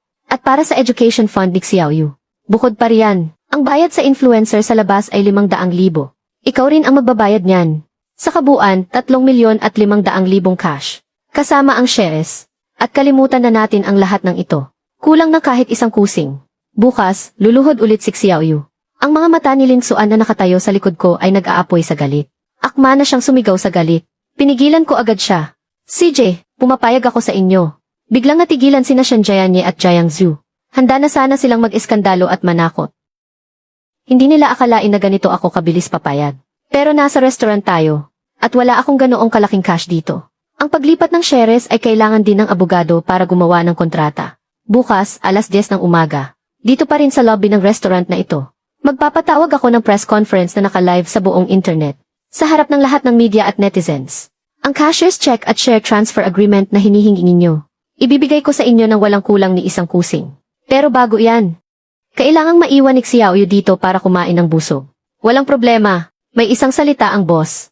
Takot na takot si Shen Jianye na magbago ang isip ko. Kaya naman atat na atat niyang hinila si Jiang Zhu palabas. Ni hindi man lang niya sinulyapan si Jiang Xiaoyu na nakasiksik sa isang sulok. Sa sandaling nagsara ang pinto, tuluyan ng sumabog si Ling Xuan. Ninong, nababaliw ka na ba? Yang mga vampirang yan, humihingi ng 4 na milyon ngayon. Bukas, 40 milyon na ang hihingin yan. Ibibigay niyo na lang basta-basta ang pinaghirapan niyo sa buong buhay niyo sa mga basurang yan.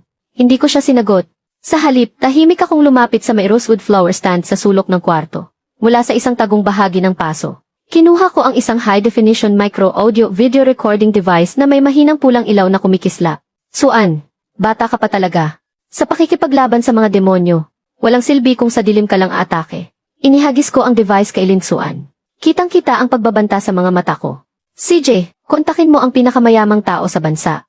Hiramin mo lahat ng media company na pag-aari niya. Bukas, gagawa ako ng isang tunay na paghukom. Samantala, dahil sa pangarap na magkakaroon siya ng 10 milyong yaman, tuluyan nang nabulag sa kasakiman si Shen Jianye at gumawa ng pinakamalaking pagkakamali sa buhay niya. Hating gabi ng araw na iyon, inisip niya na sa susunod na araw, isa na siyang malaking shareholder. Kailangan niyang magpakitang gilas at kumita agad ng pera. Nagdala siya ng 20,000 piso na cash at pinuntahan ang pinakamalaking seafood supplier ng Dingxian Pavilion, si Mang Wang. Boss Wang, bukas, kalahati na ng restaurant na to ay sa akin na. Mula ngayon, ako na ang bahala sa pagbili ng seafood. Yung mga sariwa at Class A na sea cucumber at abalon na sinisupply mo sa Dingxian Pavilion. Palitan mo lahat ng Class C na frozen at patay na seafood. Paghahatian natin ang kikitain. Pagkalipas ng kalahating oras, nagmamaneho ng truck si Mang Wang at dumiretso sa kusina ng Dingxian Pavilion. Inilapag niya ang 20,000 piso at isang voice recorder. Nang malakas sa ibabaw ng lamesa ko. Boss Shen. Noong malugi ako. Ikaw ang tumulong sa akin. Itong kapatid mong gago. Gustong mandaya sa mga sangkap. Para sirain ang pangalan mo. Hinding-hindi ako papayag. Kunin mo tong recording. Pabagsakin mo ang tarantado na yan. Hawak ko ang voice recorder. At napangisi ako ng malamig. Pangingikil. Sa napakalaking halaga. Pamimilit sa menor de edad at panunuhol sa negosyo. Kumpleto na ang 3 sentensya niya. Kinaumagahan, alas 10 ng umaga. Sa main hall ng Dingxian Pavilion. Inihanda ito bilang venue para sa isang napakalaking press conference. Sa tulong ng pinakamayamang tao sa bansa, ang mga kamera ng 12 ng malalaking media outlet ay nakatutok sa entablado. Milyon-milyong netizen ang pumasok sa live stream para panoorin akong walang konsensyang kapitalista. Kung paano ako yuyuko at hihingi ng tawad. Malakas na itinulak pa bukas ang pinto. Itinutulak ni Shen Jianye si Jiang Zhu. Hawak sa kamay si Xiaoyu, kasama ang mayabang na influencer. Si Justice Bro at 2 abogado. Mayabang silang pumasok. Para bang nakikita na nila ang nagliliparang pera. Kuya, handa na ba ang kontrata? Sa harap ng lahat ng netizen sa buong bansa, pirmahan mo na agad. Hindi ako kumuha ng kontrata. Sa halip ay kinuha ko ang mikropono. Bago pirmahan ang kontrata. Gusto kong hilingin sa lahat ng netizens. Natingnan muna ang ilang bagay. Ikinumpas ko ang aking kamay. Ang malaking screen sa likod ng entablado. Biglang umilaw. Ang lumitaw ay hindi ang kasunduan sa paglilipat ng pag-aari, kundi sunod-sunod na larawan ng napakalinaw na mga bank transfer. Ayon kay Shen Jianye, para daw ako makapag-aral magluto. Pinilit ko siyang tumigil sa pag-aaral. Tignan ninyong mabuti. Sa loob ng 15 taon, ito ang record ng buwan-buwan kong pagpapadala ng allowance sa kanya. At itong katibayan mula sa pulisya.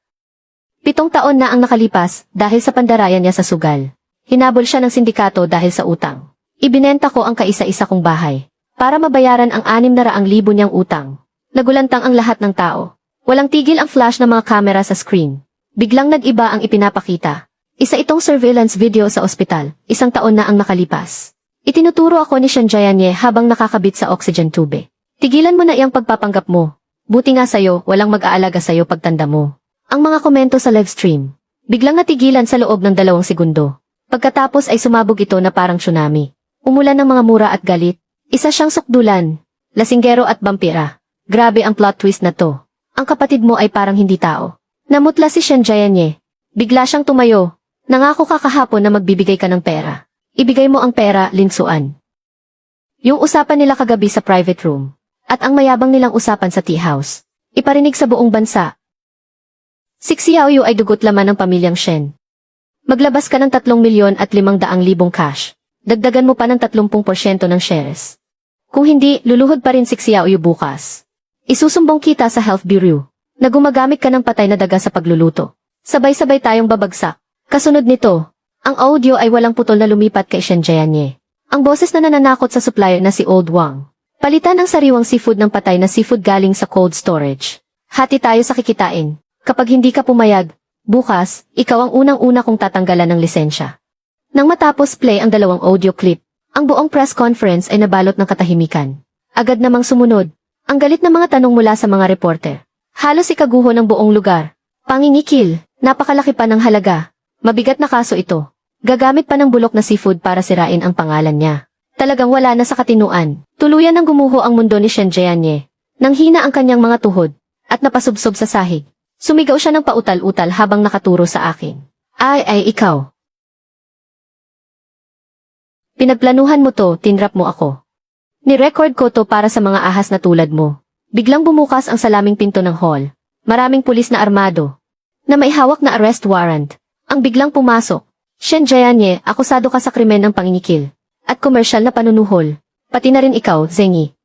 Akusado ka sa panggugulo, paninirang puri at pangingikil. Dalhin ang lahat ng kasabwat.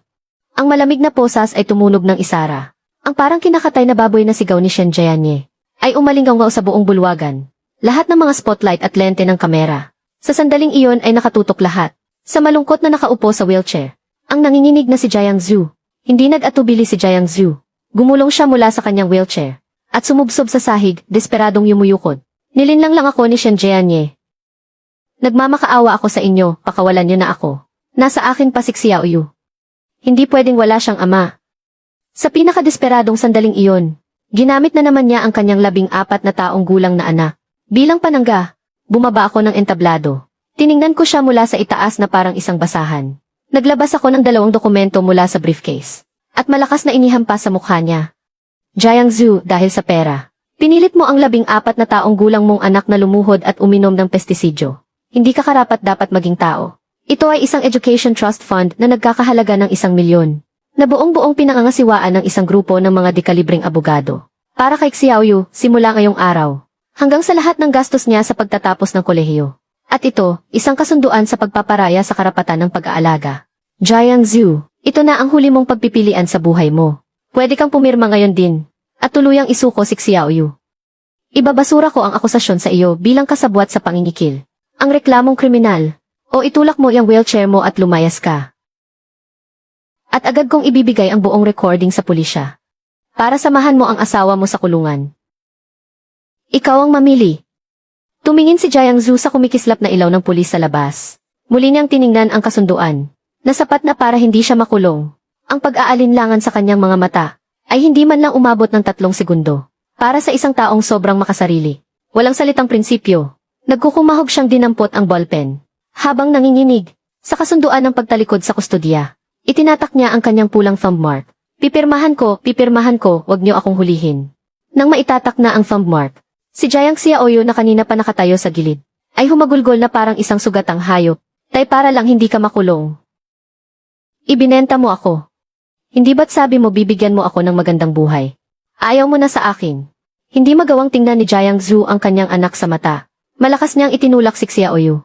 Gamit ang 2 kamay, desperado niyang pinaandar ang wheelchair. Na parang asong bahag ang buntot. Mabilis siyang tumakas palabas ng pinto sa gilid. Ang 14 na taong gulang na binatilyo ay bumagsak sa sahig. Habang pinagmamasdan ang papalayong likod ng kanyang ama, humagulgol siya ng malakas. ang mga kaisipang itinuro sa kanya mula pagkabata. Sa sandaling ito, ay winasak ko sa pinakamabagsik at pinakamadugong paraan. Tuluyang dinurog, lumapit ako sa kanya, at inabutan siya ng tissue. Tapos ka na bang umiyak? Kung tapos ka na, tumayo ka. Inilabas ng lolo mo ang katotohanan ngayon. Hindi para sirain ka, kundi para ayahon ka mula sa putikan. Ang perang ito ang iyong malinis na kinabukasan. Hindi ako umaasa na magiging magalang ka sa akin. Sana lang pagpunta mo sa boarding school, mamuhay ka ng may dignidad. Huwag kang tutulad sa mga magulang mong basura. Matapos linisin ang mga traidor sa loob at mga kaaway sa labas. Ganap na naging alamat sa mundo ng mga restaurant sa buong syudad. Ang pang-araw-araw na kita ay tumaas ng 3 beses. Kung gusto mo sa pinakamataas na Emperor Suite, at mag-order ng isang set menu na ako mismo ang gumawa, kailangan mo pang magpa-reserve 3 buwan ng mas maaga. Akala ko ang restaurant ay pumasok na sa isang matatag na panahon ng kasikatan. Pero nakalimutan ko, kapag ang isang cake ay naglalabas ng sapat na nakakatakam na amoy, hindi lang mga langaw ang naaakit nito, kundi pati na rin ang mga totoong buhaya na uhaw sa dugo. Tanghali ng araw na iyon, 3 sasakyan na may magkakasunod na plaka, mga itim na stretched may batch. Sa sobrang yabang, humarang sa mismong pangunahing pasukan ng Dingsheng Pavilion. Diretsong hinarangan ang daanan ng mga bisita. Pagkatapos, isang lalaking nakasuot ng custom-made na suit. Nakaslick back ang buhok, na may mga matang matalas na parang agila. Isang lalaking nasa katanghalian ang edad, na napapaligiran ng isang grupo ng mga abogado at assistant. Pumasok sa lobby ng restaurant. Hindi niya pinansin ang tingin ng kahit sino. Dumiretso siya sa exclusive elevator papunta sa mga suite sa itaas. Sir, hindi po bukas para sa publiko ang top floor. Pribadong lugar po iyon. Hindi po kayo pwedeng pumasok. Pipigilan na sana siya ni Manager Zhao, ang front desk manager. Pero bigla siyang hinawakan ng 2 bodyguard. At walang pakundangang itinulak sa isang tabi. Nakatanggap ako ng tawag sa internal phone mula sa kusina. Agad akong pumunta sa itaas kasama ang apprentice kong si Lin Xuan.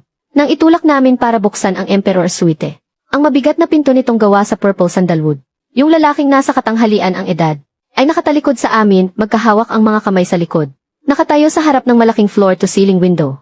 Nang marinig niya ang ingay, humarap ang lalaki. Nang makita ni Ling Xuan ang mukha niya, para siyang tinamaan ng kidlat, agad na namutla ang kanyang mukha. Dad! Bigla akong kinabahan, sa nakalipas na kalahating taon. Ang alam ko lang, hiwalay ang mga magulang ni Ling Xuan noong bata pa siya. Namatay sa sakit ang nanay niya. Iniwan siya ng tatay niya para maghanap ng yaman sa ibang bansa. At walang anumang balita. Hindi ko inaasahan na sa muli nilang pagkikita, siya ay darating na ganito ka-agresibo. Basta na lang papasok sa lugar na ito. Siya ang tunay na ama ni Ling Xuan, galing sa Wall Street, na may dalang 10 bilyong venture capital fund. Ang makapangyarihang business tycoon na si Lin Yaodong na nagbalik sa bansa. Xuan, anak. Sa mga taong nagtrabaho ka para kay Master Shen, alam kong nahirapan ka. Pero simula ngayon, hindi mo na kailangang manatili pa sa mausok at maruming kusinang ito.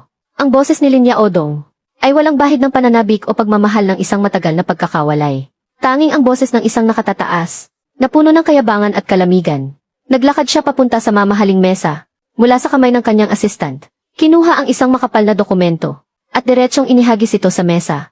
Lin Yaodong, ni hindi man lang siya nag-abalang makipagkamay sa akin. Diretsyo siyang umupo sa kabisera. Master Shen, matagal ko nang naririnig ang pangalan mo. Hindi na natin kailangan magpakilala. Diretsyo na tayo sa negosyo. Nakita ko na ang financial report ng Dingsheng Pavilion. Pwede na ang profit margin ninyo. Pero masyadong mabagal ang paglago. Kalahating taon na. Pero iisang branch pa lang ang meron kayo. Isang malaking aksaya. Sa pagbalik ko sa bansa, nagtatag ako ng isang 10 bilyong pisong pondo para sa food and beverage. Interesado ako sa brand value ng Dingsheng Je. Tingnan mo itong panukala para sa pagbili. Hindi ko tiningnan ang dokumentong iyan. Malamig lang siyang tinitigan nito. Lin, hindi ka po sa pondo ang Dingsheng Je. At hindi rin namin planong ibenta ito. Wala sa'yo ang desisyon. Ngumiti si Lin Yaodong. Puno ng pangungutya ang kanyang ngiti. Master Shen, isa kang magaling na chef. Pero hindi ka isang mahusay na negosyante.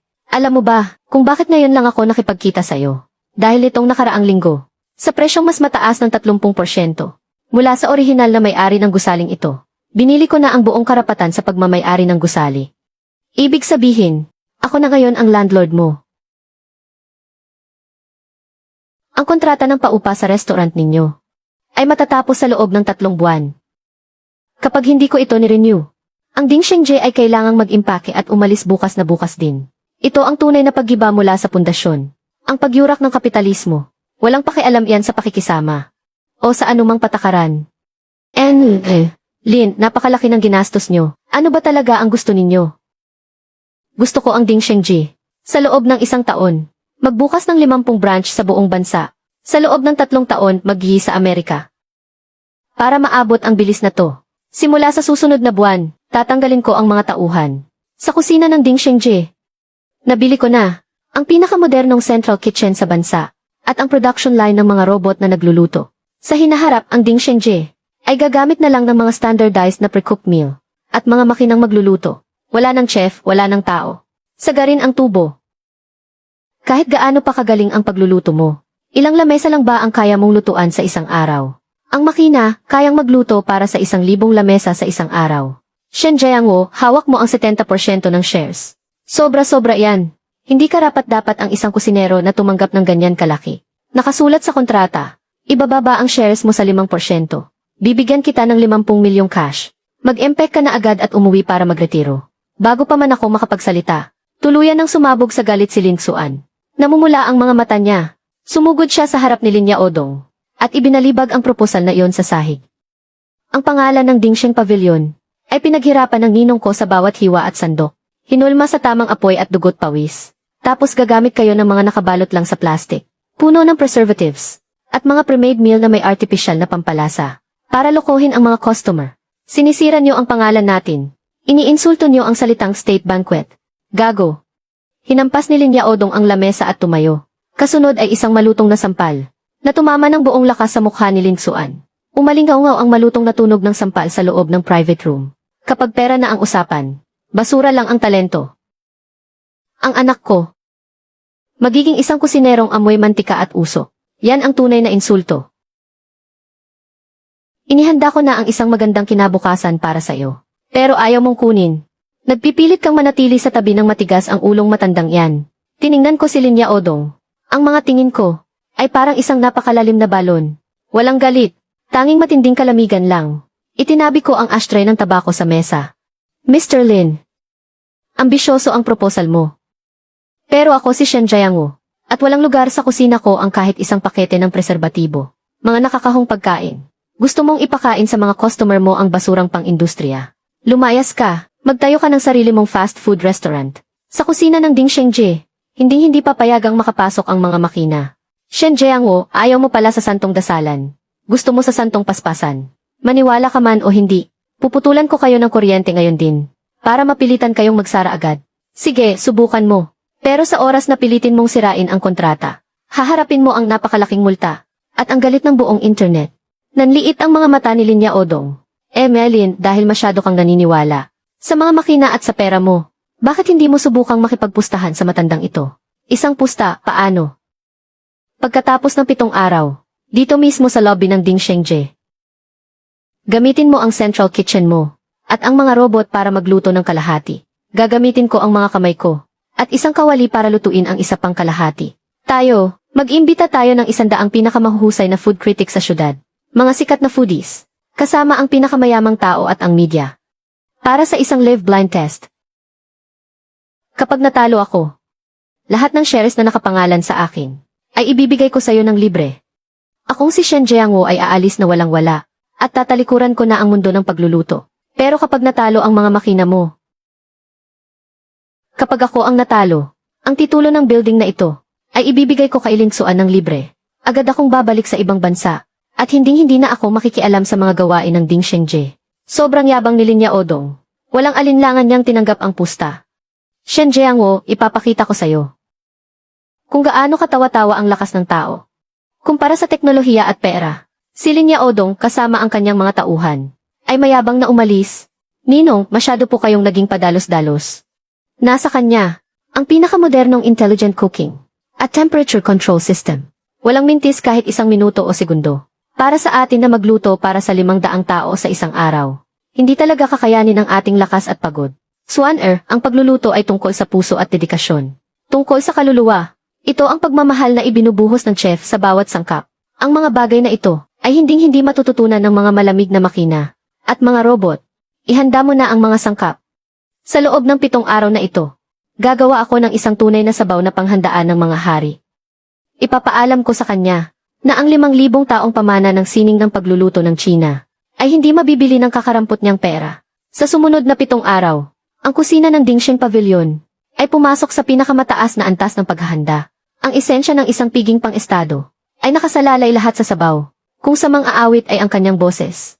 Sa kusinero na mai ang kanyang sabaw, para sa isang blind test sa piging para sa 1,000 tao, gamit ang sukdulang sarap, para durugin ang artipisyal na pampalasa ng makina. Kailangan kong ilabas ang isang obra maestra na panghandaan ng mga hari. Malapot na sabaw, malinaw na sabaw at gatas na sabaw ng isda. Ako mismo ang pumili ng mga manok na mahigit 3 taong gulang. Mga inahing manok at primera klaseng tadyang. Buto ng hamon at pinatuyong scallops. Inilagay sa isang higanting tansong kaldero. Pinakulo ng husto sa malakas na apoy. At dahan-dahang nilaga sa mahinang apoy. Sa loob ng 3 araw at 3 gabi, walang tulog at walang pahinga akong nagbantay sa harap ng kalan. Tinitiyak kong tama lang ang apoy. Walang tigil sa pagtanggal ng mga latak. Pagsapit ng 5 araw, ito na ang pinakamahalagang bahagi, ang paglilinis ng sabaw. Tinadtad ko ng pinong-pino ang dibdib ng manok. 3 beses ko itong inilagay sa kumukulong sabaw. Ang tinadtad na karne ay parang isang pinong lambat.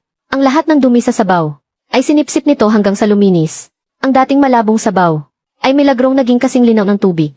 Kitang-kita ang ilalim. Pero sa sandaling buksan ang takip ng kaldero, ang napakabango at napakalinamnam na amoy ay kayang pangingigin ang iyong kaluluwa. Ang sabaw na ito ang alas ko. Pero minaliit ko ang dumi at kasamaan ng mga may pera. Para masigurong manalo, wala talagang pakialam si Lin Yaodong. Sa tinatawag na patas na laban, 6 na araw, 3:00 ng madaling araw. Tahimik na tahimik ang buong kusina. Nagpapahinga na ang lahat, tanging ang napakalinaw na sabaw sa tansong kaldero. Ang nananatiling mainit sa mahinang apoy. Dahan-dahang bumukas ang pinto sa likod ng kusina. Isang anino ang palihim na pumasok. Siya si Xiao Chen, isang katulong sa kusina. Noong nakaraang buwan, dahil sa pagkalulong niya sa online na sugal, nagkautang siya ng 300,000 sa online loan. At halos magpakamatay na dahil sa paniningil sa kanya. Hinanap siya ng assistant ni Lin Yaodong. At binayaran nito ng buo ang kanyang utang. Pinangakuan pa siya ng karagdagang 500,000 piso. Iisa lang ang kondisyon. Si Xiao Chen ay nanginginig na lumapit sa tansong kaldero. Mula sa loob ng damit niya, ay may kinuha siyang isang itim na plastic bag. Ang laman nito ay 1 buong kilo ng chemical na pampabula na may industrial hydrochloric acid. Ibuhos lang ito. Ang kalderong ito ng pinakamasarap na sabaw na pinakuluan sa loob ng 6 na araw at 6 na gabi, ay agad na magiging isang kaldero ng nakapandidiring tubig na mailason. Nagtiimbagang si Xiao Chen. Ipinikit ang kanyang mga mata. Itinaas niya ang takip ng kaldero. At ang buong supot ng kemikal na pulbos ay ibinuhos niyang lahat sa loob. Agad na natunaw ang pulbos sa tubig. Hindi man lang nagbago ang kulay nito. Dahil sa konsensya, isinara ni Xiao Chen ang takip. At tumakas mula sa kusina na parang isang daga. Pero hindi niya napansin na sa likod ng mga blade ng exhaust fan ng kusina, isang maliit na pulang tuldok ang kumikislap ng malamig. Pagkalipas ng 7 araw, sa banquet hall ng Dingxing Pavilion na para sa 1,000 tao, napakaliwanag ng mga ilaw. Para itong isang larangan ng digmaan na walang usok ng pulbura. Sa mismong lugar, hinati sa dalawa ng isang malaking screen. Isang daang pinakamahihigpit na food critic ng lungsod, mga batikang food expert, at iba pang mahahalagang bisita tulad ng pinakamayamang tao sa lungsod. Ang nakaupo sa hanay ng mga hurado. Ang mga live camera mula sa lahat ng malalaking online platform ay nakatutok sa bawat sulok ng pasukan ng kusina. Sa kaliwang bahagi ng screen, naroon ang malaking pinagkagastusan ni Lin Yaodong. Isang kusina ng hinaharap, sa loob ng isang selyado at steril na glass room. Walang mga chef, kundi 6 na makinang nagkakahalaga ng 10 milyon. Na mga robotic arm na umuugong habang gumagana. Ang mga pre-made na pagkain mula sa cold storage. At mga food pack ay otomatikong binubuksan.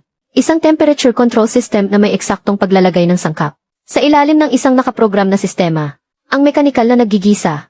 Sa kanang bahagi ng screen, ay ang tradisyonal na kusinang pinamumunuan namin ni Lin Xuan. Naglalagablab ang apoy mula sa mga kalan. Sunod-sunod ang kalampagan ng mga kawali. Tagaktak ang pawis ng mga kusinero. Nag-umapaw sa sobrang sigla. At buhay. Shen Jiangwo, may oras ka pang sumuko. Si Lin Yaodong, suot ang kanyang malinis na suit. Nakatayo sa labas ng glass room. Sumisigaw sa akin gamit ang mikropono. Ang pagkain ay para sa tao. Kung walang puso ng tao, pagkain lang yan ng hayop. Opisyal nang nagsisimula ang laban. Ang unang putahe, humba. Dito masusubok ang tamang pagkontrol sa apoy at asukal. Isang espesyal na lutong bahay. Ang mechanical arm ni Lin Yaodong. May perpektong galaw na iniinit ang nakapreparang humba. Inilagay sa plato, lahat ng hiwa ng karne ay magkakasing laki. Ang kulay ay isang standard at synthetic na pula. Ang salsa sa bawat piraso ay pantay na pantay ang pagkakalagay. Dinampot ng pinakamayamang tao ang isang piraso ng humba na gawa ng makina. At isinubo ito. Agad na nagsalubong ang kanyang mga kilay. Umuya siya ng 2 beses. At idinura ito diretso sa platito. Ang karne ay tuyot na tuyot. Walang katas-katas. Ang pinakamayamang tao. Walang awang nagkomento sa mikropono. Isa itong insulto sa humba. Kasunod nito, tinikman ng mga hurado ang humbang niluto ko. Hindi kailangan ng magarbong plating. Ang mga piraso ng karne ay nanginginig sa lambot. Nababalot ng isang natural na arnibal na kasing linaw ng amber. Sa sandaling isubo, ang malambot na balat ng baboy, ang linamnam ng taba at ang siksik na laman, ay perpektong naghalo. Mataba pero hindi nakakaumay. Ito ang tunay na kaluluwa ng pagkaing inin-in sa mahinang apoy. Unang round, 100 boto para sa tradisyonal na pagluto. Lubos na dinurog ng buong boto ang pagkaing gawa sa makina. Sumama ang mukha ni Linya Odong. Pero agad siyang umisi ng malamig. Ang masama niyang tingin ay napadako sa likod ng kusina ko. Sa dambuhalang kalderong tanso na iyon. Ang pangalawang putahe 100 para sa estado. Isang pagsubok sa pambihirang galing sa paghiwa at sa sabaw. Ang putaheng Wensi tofu. Kinakailangang ang malambot na tokwa ay hiwain ng sinipis ng hibla ng buhok, at bawat hibla ay malinaw na nakahiwalay sa tubig. Sa huli bubuhusan ng pinakamataas na kalidad na sabaw. Ang galing sa paghiwa ay isa lamang bahagi, pero ang sabaw ang nagpapasya ng lahat. Sa panig naman ni Linya Odong, isang Aurora cutting machine. Agad na hiniwa ang tokwa. Sa mga hiblang may perpektong pagitan. Isang robotic arm. Ang nagbuhos ng sabaw na gawa sa concentrated soap powder. Na tinimpla lang, ang kanilang tinatawag na dekalidad na sabaw. Samantala sa panig ko, kumuha ako ng isang sangdao, at nang akma ko nang aalisin ang takip. Nang dambuhalang kalderong tanso na kumulo ng 6 na araw at 6 na gabi. Sa mga mata ni Linya Odong, kumislap ang isang baluktot na kagalakan. Yung katulong sa kusina ng si Xiao Chen na nabayaran niya, ay pinagpapawisan ng husto sa kaba. Habang nakatitig ng mariin sa aking kamay, lumapit ako sa malaking kaldero. Pag-angat ko pa lang ng takip, isang napakasangsang at maasim na amoy ng kemikal na parang nabubulok. Ang biglang pumasok sa aking ilong. Biglang natigilan ang kamay ko. Para sa isang chef na 40 taon nang babad sa kusina para sa mga handaan ng estado. Kahit isang butil lang ng asin ang sumobra sa sabaw, malalaman ko agad sa amoy. Paano pa kaya kung dinagdagan ito ng sangkaterbang basurang pang-industriya? Tumingala ako at malamig silang tiningnan. Ang nanginginig na si Xiao Chen ang nagtatago sa likod ng mga tao ay muling tumingin sa labas ng glass room. Sa nag-aabang na mapanood akong mapahiya sa harap ng lahat. Si Linya Odong. Akala ni Linya Odong ay matataranta ako. Pero hindi. Bigla akong bumulyaw ng malakas. Lin Xuan, dalhin mo ang mga kamera ng media. Papuntahin mo lahat dito sa kusina. Nagulat ang lahat ng naroroon. Hindi mabilang na mga kamera. Agad na nagsiksikan sa harap ng aking pwesto. Sa harap ng milyon-milyong nanonood sa buong internet. Gumawa ako ng isang hakbang na ikinagimbal ng lahat. Ginamit ko ang 2 kamay para buhatin ang kalderong may bigat na ilang 10 kilo. Na naglalaman ng premium na sabaw na pinakuluan sa loob ng 6 na araw at 6 na gabi. Diretso akong naglakad papunta sa drain ng kusina. Sa isang pihit ng aking kamay, buhos, isang buong kaldero ng kontaminadong premium na sabaw, na parang talon, ay ibinuhos ko sa drain sa harap ng lahat. Baliw na ba si Master Shen? 6 na araw niya iyang pinagpuyatan Napasigaw sa gulat ang lahat, nagkagulo ang mga hurado. Hagalpak sa tawa si Linya Odong. Shen Jiangwo, ikaw mismo ang nagtapo ng sabaw. Tingnan natin kung ano nang ipanlalaban mo sa akin. Talo ka na. Lumayas ka sa Dingsheng Pavilion. Ibinaba ko ang walang lamang kaldero. Dahan-dahan, at mahinahon akong naglakad papunta sa nakatagong compartment sa ilalim ng aking lamesa. Inilabas ko ang susi, at binuksan ang tansong kandado. Mula roon ay inilabas ko ang isang hindi kapansin-pansin. At medyo lumanang, malaking termos na pangmilitar. Boss Lin. Hindi kaya masyadong maaga para magdiwang ka. Nang makita ang termos na iyon, agad na nanlambot ang mga binti ng katulong sa kusina na si Xiao Chen. At diretso siyang napalumpasay sa sahig. Binuksan ko ang takip ng termos. Isang mayaman at malinamnam, na purong-purong amoy ng sabaw na pang state banquet. Ang biglang bumalot sa buong kusina. Umabot pa hanggang sa pwesto ng mga hurado sa hall. Napatayo ang mga hurado dahil sa bango. Sabay-sabay silang nagsitayo. Diyos ko, hindi ko mapigilan ang paglalaway ko. Hawak ko ang mahabang sandok, at ipinapakita sa harap ng kamera. Ang laman ng dermos na sobrang linaw, pero napakabango at malinamnam na totoong sabaw. Habang tinitingnan ang namumutlang si Linya Odong, bawat salita ko ay parang patalim. Ang isang tunay na state banquet chef ay hinding-hindi ilalagay ang kanyang alas sa iisang kaldero na pwedeng sirain anumang oras ng mga taksil. Ang sabaw sa malaking kaldero ay para lang pagtakpan ang ginagawa ko. Isang pain na nakalantad sa lahat. Ang tunay na katas ng sabaw. Kagabi pa lang ay dinalisay at nilock ko na ang linamnam. Nakalock dito sa thermos na ito. Inilipat ni Ling Xuan ang video mula sa hidden camera na nasa exhaust fan at bintana papunta sa deal screen ng hall. Biglang umilaw ang malaking screen. 3:00 ng madaling araw. Si Xiao Chen ay patagong kumikilos papunta sa kalderong tanso. Nagtatapo ng hindi malamang kemikal na pulbos. Ang malinaw na video ay walang alinlangang isiniwalat sa buong internet. At sa harap ng lahat ng media, biglang nagkagulo ang lahat. Napakasama. Para lang manalo ang mga kapitalista. Naglalason pa at nagnanakaw ng industrial salt. Ito ay sadyang paninira sa kaligtasan ng pagkain. Ipahuli sa pulis. Ito ba ang ipinagmamalaki mong future kitchen na nananalo sa pamamagitan ng lason? Ang mga komento sa live stream. Agad na dinumog ng komento ng mga galit na netizen. Ang 10 billion fund company ni Lin Yaodong. Ang opisyal na account, sa loob lamang ng 3 minuto, ay nag-crash hanggang sa maparalisa. Namutla ng husto si Lin Yaodong. Walang-wala ng kulay ang mukha. Ang kanyang abogado at mga assistant ay sunod-sunod na napaatras sa takot. Nagmamadaling dumistansya sa kanya. Hindi ko pinansin ang kaguluhan sa labas. Tumalikod ako at lumapit sa sangkalan. Mabilis ang pagtaas at pagbaba ng kutsilyo. Ang cleaver ay naging malabong anino na lang sa ibabaw ng sangkalan. Sa loob lang ng 1 minuto, isang block ng silken tofu ay hiniwa ko para maging mga hiblang sinliit ng sinulid na kayang lumusot sa butas ng karayom.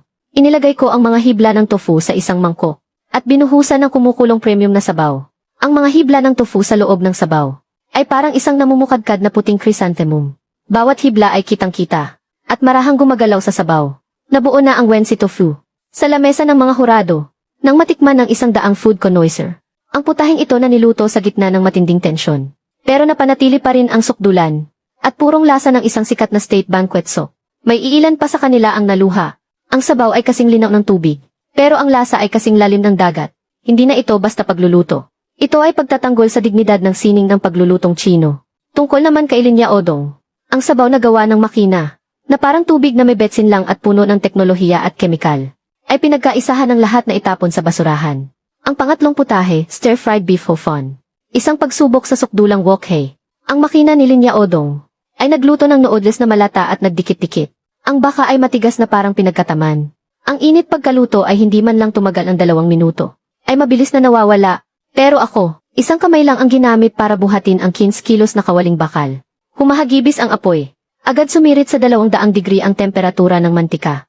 Inilagay ang baka. Kinulong ang katas ng karne. Nagliparan ang mga rice noodle. At hinding-hindi dumidikit sa kawali. Ang mga huling patak ng toyo ay pinatulo mula sa gilid ng kawali, na agad nagpalabas ng samyo ng init at pagkakaluto na tumatagos hanggang utak. Isinalin sa plato at inihain. Kumuha ng 1 subo ang hurado. Napakalambot at nag-uumapaw sa katas ang baka. Sa bawat hibla ng noodle, ay pantay na nababalot ng maningning na mantikang kulay amber. Pero wala kang makikita sa ilalim ng plato. Kahit katiting na sobrang mantika. 3 round, 3 panalo, 300 boto laban sa 0. Ito ang sining ng kamay ng tao.